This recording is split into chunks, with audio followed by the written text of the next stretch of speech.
Study IQ IAS, अब तैयारी हुई अफोर्डेबल। नमस्कार दोस्तों आई एम श्योर कि आप में से ज्यादातर लोगों ने बचपन में NCERT that is national council for educational research and training की जो बुक्स हैं, जो पुस्तकें हैं, उसको डेफिनेटली पढ़ा होगा। उस समय तो शायद हो सकता है उतना इंटरेस्ट ना आया हो, लेकिन आज के डेट में जितनी भी लोग स्पेशली यूपीएससी की तैयारी कर रहे हैं उन सबको पता है कि NCERT का कितना महत्व है। तो यहां पर क्या हुआ है कि कल से NCERT को लेकर कुछ कंट्रोवर्सी हो गई है कि क्या उन्होंने जो मुगल एम्पायर है उसको खत्म कर दिया है, हटा दिया है। यहां पर या आप देख पाओगे NCERT removes chapters on Mughal empire from class 12 history book. और इसके साथ साथ और भी कई सारे चेंजेस किए गए हैं। क्यों किए गए हैं वो सारी चीजें हम डिस्कस करेंगे इस वीडियो के अंदर। चलिए आगे बढ़ते हैं, लेकिन उससे पहले ध्यान रखिएगा, अगर आप यूपीएससी 2024 की प्रिपरेशन कर रहे हो तो ये जो बैच है दोस्तों 8 अप्रैल से स्टार्ट हो रहा है, जिसमें प्रीलिम से लेकर इंटरव्यू तक की पूरी तैयारी कराई जाएगी। आपके पास बड़ा मौका है इसको ज्वाइन करने का, क्योंकि इसके अंदर ये तैयारी के साथ साथ अगर आप में से जो लोग मेंस लिखेंगे, प्रीलिम्स क्रैक करेंगे, उनको फ्री ऑफ कॉस्ट में दिल्ली हेडक्वार्टर बुलाया जाएगा। रहने की सुविधा, खाने की सुविधा, मेंस की पूरी प्रिपरेशन जो ऑफलाइन वाला फील होता है वो आपको फ्री ऑफ कॉस्ट में दिया जाएगा। जल्दी से जाइए और इस कोर्स को ज्वाइन करिए by using code Ankit live हमारे वेबसाइट ऐप पर, या फिर कमेंट सेक्शन में इसका लिंक दिया हुआ है,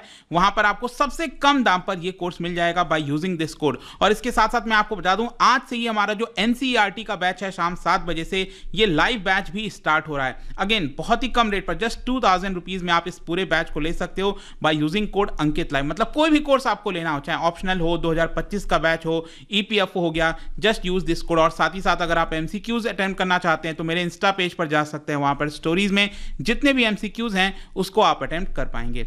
चलिए शुरुआत करते हैं और सबसे पहले तो ये देखते हैं कि एग्जैक्टली हुआ क्या है। देखो पहले तो मैं आपको ये बता दूं ये कंट्रोवर्सी आई कहां से है। देखो NCERT ने ऐसा नहीं है कि इस साल ये अनाउंस किया है। NCERT ने 2022 में ही इसके बारे में अनाउंसमेंट कर दिया था कि वो बहुत सारे चेंजेस करने जा रहे हैं। लेकिन क्या हुआ कि अभी 2 दिन पहले उत्तर प्रदेश की जो सरकार है, वहां की जो बोर्ड है, उन्होंने ये अनाउंस कर दिया कि NCERT के तर्ज पर हम भी अपने पुस्तकों में बदलाव कर रहे हैं। और इसी की वजह से ये जो पूरा कंट्रोवर्सी है वो अचानक से सामने आ गया। तो NCERT ने बेसिकली क्या किया है कि क्लास 12 का जो हिस्ट्री बुक है, अब आप में से जितने लोगों ने पढ़ा होगा या फिर यूपीएससी की तैयारी कर रहे हैं उन सबको पता है कि 12th की NCERT की जो हिस्ट्री बुक्स अगर आप उठाओगे तो 3 बुक्स आपको मिलेंगी। ये ऊपर वाले हिंदी में है, नीचे वाले इंग्लिश में है। तो इसके अंदर 3 क्या है, बेसिकली जो थीम्स इन इंडियन हिस्ट्री नाम से ये 3 बुक है, पार्ट 1, पार्ट 2 और पार्ट 3।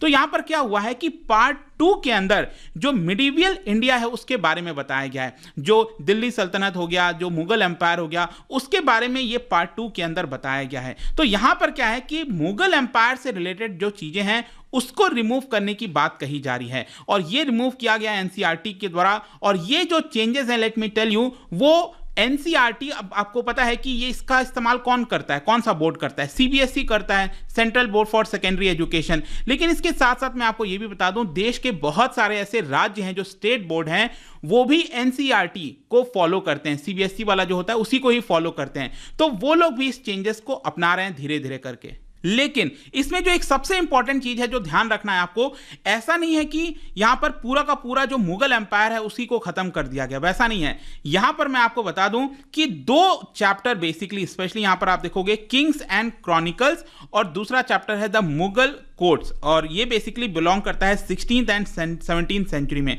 आप सबको पता ही है कि 1526 से जो बाबर है उसका आगमन होता है भारत के अंदर, और फिर वहां से जो मुगल एम्पायर है उसकी शुरुआत हो जाती है। तो वो पूरा जो 16th और 17th सेंचुरी है वहां से रिलेटेड जो 2 चैप्टर्स हैं बेसिकली उसको यहां से हटाया गया है। और जैसे ही ये अनाउंस हुआ उसके बाद क्या होता है कि उत्तर प्रदेश सरकार ने यहां पर यह भी कह दिया कि हम उसी को अपनाएंगे। मतलब जो NCERT, देखो उत्तर प्रदेश सरकार ये कह रही है कि हम भी हमेशा से जो NCERT का जो बुक्स है उसी को ही अपनाते थे। तो क्योंकि NCERT ने ये चेंजेस किया है उसी की वजह से हम भी यहां पर जो चेंजेस हैं वो कर रहे हैं। और इसी के साथ साथ मैं आपको ये भी बता दूं कि जो हिंदी की टेक्स्ट बुक है NCERT की, उसमें कुछ पोएम्स हो गए, पैराग्राफ्स हो गए, उसको भी हटाया जा रहा है। और ये सारे changes, let me tell you, इसी साल 2023 से ये जो पूरा सेशन स्टार्ट हो रहा है ना 2023-24 का, इसी साल से ये सारे चेंजेस अपनाए जाएंगे। ऐसा नहीं है कि 1-2 साल के बाद आने वाला है। फिर ये तो हमने बात कर ली हिस्ट्री की, लेकिन ऐसा नहीं है कि बाकी चेंजेस नहीं किए गए। बाकी भी बहुत सारे चेंजेस किए गए हैं, चाहे साइंस वाला बुक्स हो गया या फिर बाकी के पॉलिटिकल साइंस से बैकग्राउंड से बुक्स हो गए, वो सारे किए गए। लेकिन कंट्रोवर्सी जो है वो हिस्ट्री वाला जो चैप्टर्स हटाया गया है मुगल एम्पायर से रिलेटेड, उसकी वजह से हुई है। बाकी के चेंजेस अगर जैसे मैं आपको बताऊं, आपको पता है जो सिविक्स की क्लास 12 की आप 2 बुक उठाओगे, वहां पर 2 बुक आपको मिलेंगी, एक है वर्ल्ड पॉलिटिक्स से रिलेटेड और एक है इंडिया इंडिपेंडेंस के बाद की जो पॉलिटिक्स रही है उससे रिलेटेड। तो यहां पर क्या है कि जो वर्ल्ड पॉलिटिक्स है उसके अंदर 2 चैप्टर हैं, American hegemony in world politics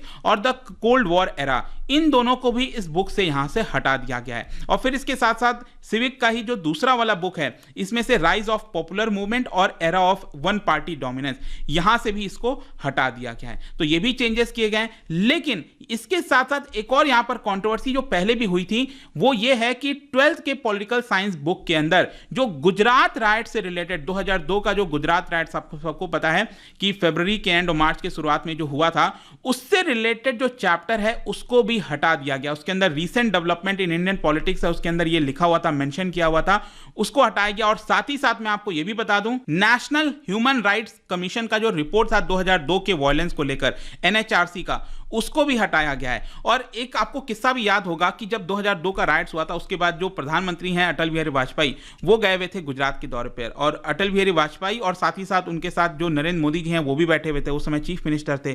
तो अटल बिहारी वाजपेयी ने यहां पर प्रेस कॉन्फ्रेंस करते वक्त एक बयान दिया था कि राजधर्म को लेकर कि राजधर्म का पालन करना चाहिए, और मैं ऐसी आशा करता हूं कि यहां पर जो नरेंद्र मोदी जी हैं वो उसका पालन कर रहे हैं। तो वो वाला जो कमेंट था बेसिकली उसको भी बुक से हटा दिया गया है।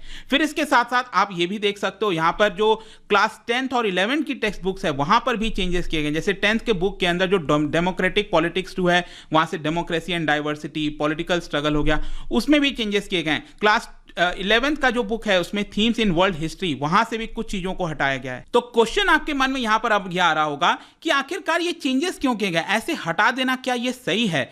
देखो यहां पर एनसीईआरटी ने इसके बारे में मेंशन भी किया है कि ये जो चेंजेस किए जा रहे हैं इसके कई सारे कारण हैं, लेकिन बेसिकली हम इसको रैशनलाइज करने की कोशिश कर रहे हैं। देखो रैशनलाइजेशन का मतलब ये होता है कि मान लीजिए अगर कोई चीज एक जगह मेंशन है और वही लगभग सेम चीज दूसरे जगह मेंशन है, तो आप एक जगह से उसको हटा देते हो ताकि बार बार उसको रिपीट ना किया जाए। तो एनसीईआरटी का यहां पर यही कहना है कि वही सिमिलर कंटेंट जो है वो आपका दूसरे वाले सब्जेक्ट्स में भी अवेलेबल था, उसी की वजह से हम इसको हटा रहे हैं। फिर इसके साथ साथ कुछ ऐसे कंटेंट ऐसे भी हैं जो कि लोअर क्लास में ही बच्चा पढ़ लेता है या फिर हायर क्लास में उसको पढ़ेगा ही पढ़ेगा, तो इसी की वजह से हम इसको हटाना पड़ रहा है। इस तरह के चेंजेस जो हैं वो लाने पड़ रहे हैं। एनसीईआरटी ने अनाउंस किया है कि ये सारे चेंजेस 2022 में ही हमने अनाउंस किए थे, लेकिन अभी इसके बारे में डिटेल जानकारी दी गई, और जैसा मैंने बताया यूपी की सरकार ने इसको क्योंकि ये जो अपनाया है उसकी वजह से ये कंट्रोवर्सी थोड़ी सी बड़ी हो गई है। और इसके साथ साथ एनसीईआरटी का यह भी कहना है कि जो नए चेंजेस हमने किए, जो नए एडिशंस किए हैं चैप्टर्स वगैरह में, वहां पर कोई बहुत बड़ी प्रॉब्लम नहीं आएगी टीचर्स को समझाने के लिए, बड़े आसानी से वो लोग सारी चीजें समझ पाएंगे। लेकिन इसके साथ साथ एक और चीज मैं बता दूं, जो एनसीईआरटी है उन्होंने एक और हवाला दिया है कि देखिए 2020 में नेशनल एजुकेशन पॉलिसी आई थी, न्यू एजुकेशन पॉलिसी आपको याद है वो आई थी, तो उसमें एम्फसाइज किया गया था कि हमें कंटेंट का लोड नहीं बढ़ाना है बच्चों के ऊपर। यहां पर जो अपॉर्चुनिटीज हैं एक्सपेरिमेंटल लर्निंग से रिलेटेड, क्रिएटिव माइंडसेट को क्रिएट करना, उसी को ध्यान में रखते हुए यहां पर जो कंटेंट है उसको थोड़ा सा हम कम करने की कोशिश कर रहे हैं। और इसके साथ साथ यूपी बोर्ड के जो कुछ टीचर्स हैं उनके अंदर थोड़ी सी आशंका है, उनका ऐसा मानना है कि ये जो कुछ सब्जेक्ट जैसे साइंस के अंदर जो फिजिक्स है, बायोलॉजी है, केमिस्ट्री है, उस तरह के सब्जेक्ट में कुछ चेंजेस की वजह से बच्चों के ऊपर नीट का जो एग्जाम देंगे बच्चे, उनके ऊपर थोड़ा सा बुरा असर आएगा। और इसकी वजह से क्या होगा, उनको जो कुछ प्राइवेट कोचिंग्स वगैरह इंस्टीट्यूट है वहां से पढ़ना पड़ेगा ताकि नीट वाला जो सिलेबस है वो कंप्लीट हो सके। खैर जो भी है, आई होप कि यहां पर सब कुछ आपको मैंने समझा दिया है, लेकिन ऑब्वियस सी बात है ये सारी चीजें जो होती हैं उसकी वजह से पॉलिटिकल कंट्रोवर्सी तो बड़ी होती है। यहां पर जो अपोजिशन पार्टी है वो अलग अलग सवाल पूछ रहे हैं, इसको हटाने की क्या जरूरत थी। दूसरी तरफ जो बीजेपी के कुछ लीडर्स हैं उनका बयान आ रहा है कि मुगलों का झूठ इतिहास से हटाया जा रहा है, अब अगले चरण में उनका सच बताया जाएगा। तो देखते हैं आगे क्या होता है, बट आपकी क्या राय है इसको लेकर, क्या ऐसा होना चाहिए नहीं, जो भी है आप कमेंट सेक्शन में डेफिनेटली बता सकते हैं। और जाने से पहले एक इंटरेस्टिंग क्वेश्चन, क्या आप बता सकते हो यहां पर, क्योंकि हम मुगल एम्पायर की बात करें तो मुगल एम्पायर के दौरान यहां पर एक शासक थे जिनका नाम जिनको रोशन अख्तर भी कहा जाता था, वो कौन थे? इसका राइट आंसर आप सबको पता है, मेरे इंस्टाग्राम पर तो मिलेगा ही, वहां पर अगर आप नहीं हो कोई बात नहीं, टेलीग्राम से भी ले सकते हैं इसका सही उत्तर। मैं कई सारे जो एमसीक्यूज हैं वो यहां पर स्टोरीज में डालता रहता हूं। बाकी अगर आपको पीडीएफ चाहिए तो टेलीग्राम पर आइए, अलग अलग सोशल मीडिया पर आप जुड़ पाओगे। और जैसा मैंने बताया था, यूपीएससी की अगर आप तैयारी कर रहे हो, just use the code Ankit live to get maximum discount यहाँ पर। एंड आई होप कि वीडियो आपको पसंद आया होगा। मिलता हूँ आपसे next time. Till then, thank you very much, see you soon. Study IQ IAS, अब तैयारी हुई अफोर्डेबल।